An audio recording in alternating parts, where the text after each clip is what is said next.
Selamat siang Pak, perkenalkan nama lengkap saya Valeria Trinta Sinurai, NIM 1903030038, kelas A semester 6 dari Prodi Sosiologi.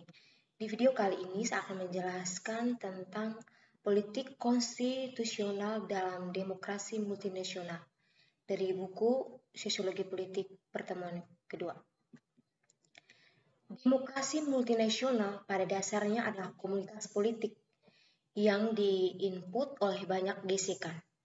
Negara-negara minoritas di negara-negara demokrasi ini biasanya berusaha untuk meningkatkan atau setidaknya mempertahankan otonomi teritorial mereka, atau untuk menyusun kembali hubungan mereka dengan komunitas lain dan negara atau keduanya. Pemerintah pusat pada bagian mereka pada akhirnya peduli dengan persatuan nasional atau negara bagian dan integritas teritorial. Dari waktu ke waktu, politik normal di negara-negara multinasional dikalahkan oleh periode politik luar biasa di mana debat, musyawarah, dan negosiasi berkaitan dengan tatanan konstitusional yang lebih luas. Periode politik konstitusional ini seringkali mirip dengan krisis eksistensial bagi negara karena strukturnya. Terkadang eksistensinya dipertanyakan. Politik konstitusional telah menjadi bagian dari landscape politik beberapa negara demokrasi multinasional dalam beberapa tahun terakhir. Dalam konteks Brexit, Menteri Pertama Skotlandia, Nicola Sturgeon, telah mengidentifikasikan bahwa dia ingin memberi Skotlandia kesempatan lagi untuk memilih kemerdekaan di Puerto Rico. Referendum kelima tentang status pulau itu berlangsung pada tahun 2017. Tetapi hasilnya mayoritas yang mendukung negara bagian tidak terlalu berarti meningkat itu diboikot oleh sebagian besar penentang opsi itu, menghasilkan tingkat partisipasi hanya 23%. Namun perdebatan tentang masa depan Puerto Rico, lebih khusus lagi tentang hubungannya dengan Amerika Serikat, tetap sangat menentukan politik di pulau itu.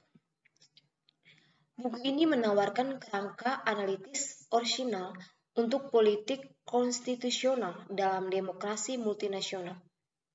Ini menunjukkan bahwa memperoleh pengetahuan yang komprehensif tentang politik semacam itu melibatkan pemahaman tiga dimensi.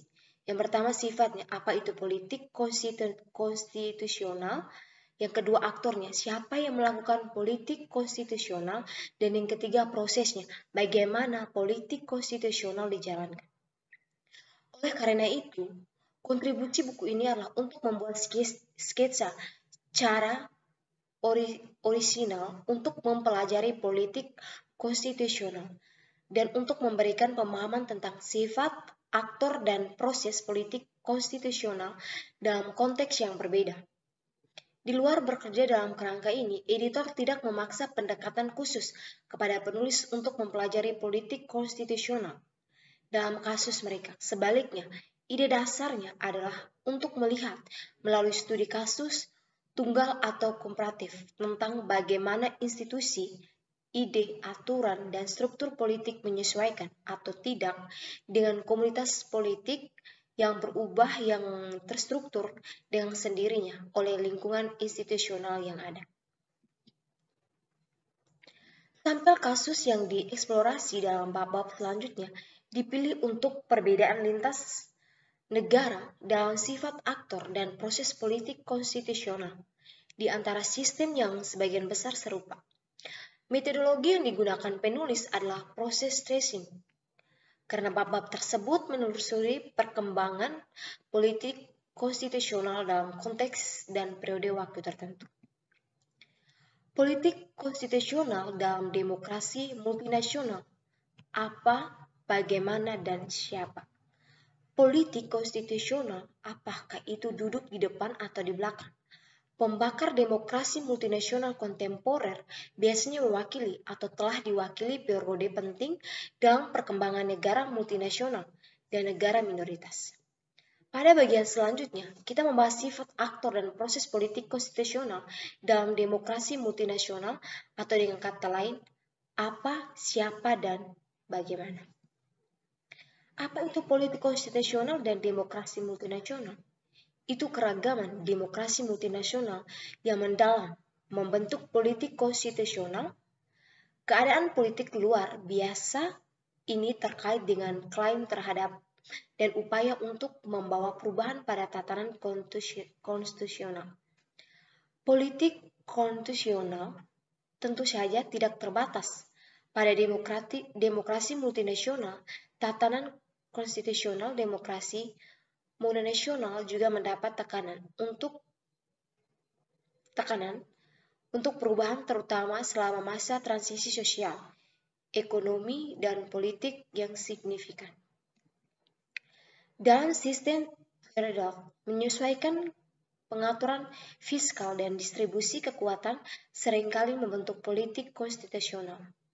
Politik konstitusional di negara-negara mononasional biasanya berfokus pada penciptaan dan alokasi kekuasaan kepada lembaga-lembaga pemerintahan untuk memungkinkan pengembalian keputusan yang demokratis. Politik semacam ini juga akan membahas apakah dan sejauh mana konstitusi harus melumpuhkan lembaga-lembaga tersebut melalui rancangan atau keputusan. Konstitusional politik dimultinasionalkan secara kualitatif dari politik konstitusional di negara-negara mononasional karena melibatkan negosiasi klaim untuk penentuan nasib sendiri. Dalam konteks negosiasi semacam itu, kekhawatiran tentang kekuatan politik relatif yang akan dijalankan oleh berbagai komunitas adalah yang paling utama, seperti yang dijelaskan Horzit dalam risalah klasiknya tentang konflik etnis. Kekuatan akan dominasi oleh kelompok lain adalah dinamika sentral dari negara-negara yang sangat beragam.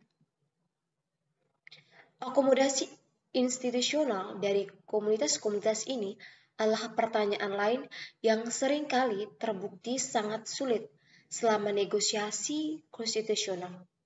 Memang cenderung ada keinginan yang lebih besar untuk desentralisasi di negara-negara minoritas daripada di tempat lain di negara ini. Akibatnya, peningkatan desentralisasi untuk negara minoritas seringkali membutuhkan pengenalan atau pendalaman asimetri dalam penataan teritorial suatu negara. Namun, asimetri sering ditentang di negara lain yang cenderung disamakan dengan perlakuan tidak adil dan pilih kasih.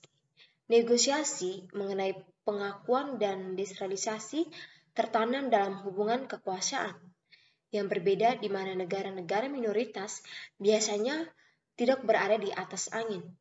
Dalam konteks ini, negara cenderung menekankan aturan hukum, sedangkan negara minoritas berbicara tentang legitimasi dan demokrasi. Tentu saja, negara-negara ini tidak monolitik kewarganegaraan. Mereka biasanya terpecah dalam masalah penentuan nasib sendiri, yang berarti bahwa politik konstitusional dalam demokrasi multinasional juga melibatkan konflik di dalam negara-negara minoritas. Perubahan kelembagaan menuju desentralisasi cenderung menjadi tujuan utama dari sebagian besar gerakan nasional dan sebagai konsekuensinya menjadi isu utama politik konstitusional dalam demokrasi multinasional. Demokrasi multinasional seringkali terbentuk federasi, misalnya Kanada, Belgia, dan Bosnia Herzegovina, atau setidaknya bersifat federal, misalnya Spanyol. Negara-negara multinasional yang demokrasi pasca konflik biasanya harus menemukan bentuk-bentuk akomodasi institusional yang membawa negara itu ke jalan federalisasi, baik dalam demokrasi mapan atau negara demokratisasi. Tingkat otonomi yang dicari oleh negara-negara minoritas mungkin tidak diinginkan di tempat lain di negara ini dan dapat ditentang oleh negara pusat dengan berbagai alasan persatuan nasional, kesetaraan, koherensi rasional, dan lain-lain. Sekian dari saya, selamat siang dan terima kasih.